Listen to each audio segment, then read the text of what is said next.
gentlemen, especially platform guests, family, friends, and of course my fellow graduates. My name's Evan, and I'm here today to reflect upon the past years of our high school, predict our outstanding, bright futures, and hopefully reduce you all to tears.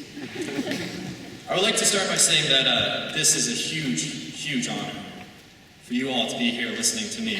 One that's for you. This speech is lovingly entitled, Life Beyond the Sweater Vest, and I should begin it by saying that I'm not going to feed you all the hallmark version of a valedictorian address. You know all what I refer to, the traditional commencement of, as I look out here, I see future pioneers of technology, lawyers and surgeons. Don't get your hopes up. No, it's cruel to give you such high hopes. We're all going to be broke students for the next 6 to 8 years, so get used to it. Having high school come to an end is a bit surreal. If anything, for the reason that now I'll need to buy my own loose gray slacks so that construction workers have something to whistle at.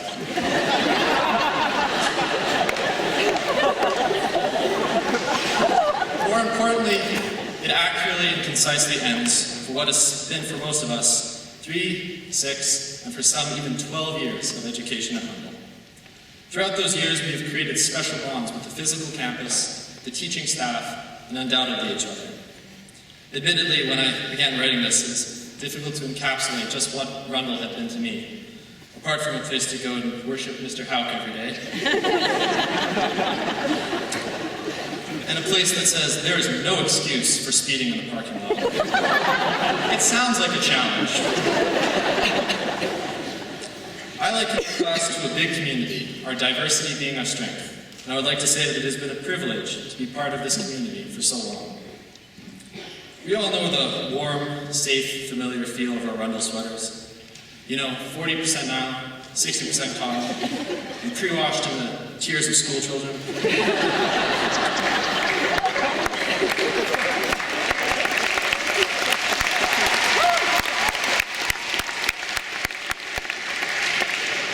For a long time now, this has been our identity, something that identified us merely by appearance. I grew fond of the uniform because, personally, I'm sick and tired of being outdressed by the overly stylish Keenan McVeigh. The only one who could pull it off would be Lucas with his Sean John suit. Although the scratchy bull uniform made it seem as though we were all the same, it enabled us to have a certain unity, a togetherness. Similar itchy red patches of eczema that would only draw us closer together. It was in those clothes that I learned math, English, most of chemistry. Mr. Franklin has a very soft voice, it's not my fault. However, this stylish ensemble has served a larger purpose than just covering my tattoos all these years. It has become a constant in all of our lives, something that nobody will physically miss, but the familiarity and security we will all wish to have back. So when I was looking back at the time spent in Rundle, between embarrassing haircuts and everyone having braces at some point, it was the only thing that was consistent. So when we finish our last diploma and we take our sweaters off for the very last time, we aren't just saying goodbye to highly fashionable outerwear. We say goodbye to years of memories and experiences that we have had. In this regard, I am not surprisingly not ashamed to admit that I'm going to miss the uniform, but most importantly, all the people that I've met in it. I would be remiss if I did not take time to actually thank some people, however. Without Miss Kim and her help, this speech would not exist, and I would certainly not be literate enough to read it. And without Miss Stipan, something Ukrainian, I would not actually be graduating, so her wonderful introduction would have never existed. I thank both of those teachers from the bottom of my heart that is already filled with love for myself. When I look out at this auditorium today, I'm surprised that the staff of Tim Hortons isn't actually here. Manager Louise will surely be sad to see his best customers go. What I do see are the smiles of good friends that have grown up with me through the truly greasy years of junior high. It is with this sight that I now speak directly to you, my fellow graduates.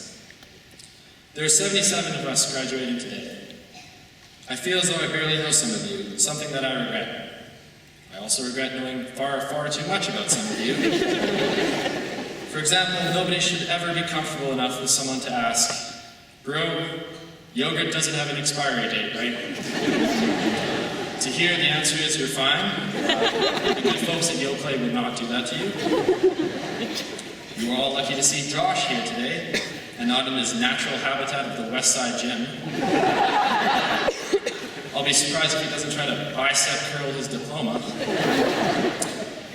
To have the future Yankees Hall of Famer Ryan Gazzoli graduate with us today, it's a true honor. There's one guy that doesn't need a high school diploma to know how to spell win. And Angus, I won't make any jokes about you. Please don't hurt me. This is the first time I've seen some of you girls without Starbucks cups in your hands.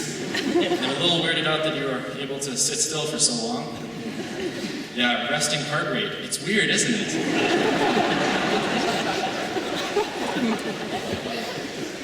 I would like to have something insightful to say about the future, but the simple truth is, I'm absolutely terrified of it.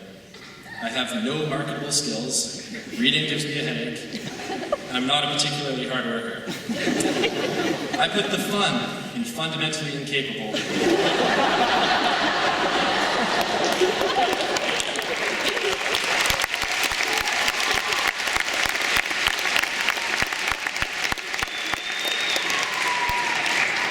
And the cannot do most simple tasks. Most of you will never see me again, depending on how often you check the FBI's most wanted list.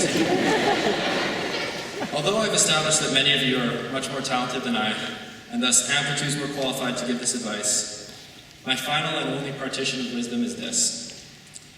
Regardless of your experiences here over the past years, we have shaped each other, for better or for worse. We all wore that uniform together, becoming strong, capable individuals. And that is due to the people whom you are sitting with right now. Try to remember them as they are now, and not at that tall, awkward stage of grade 8 that some of us may still be in. I would like to truly thank all of you for giving me the honor of speaking on your behalf, but most importantly, being the best community I could have asked for the past 6 years of my life. We have now all gotten through high school, which is no easy feat, but most importantly, we got through it together. Congratulations, class of 2013.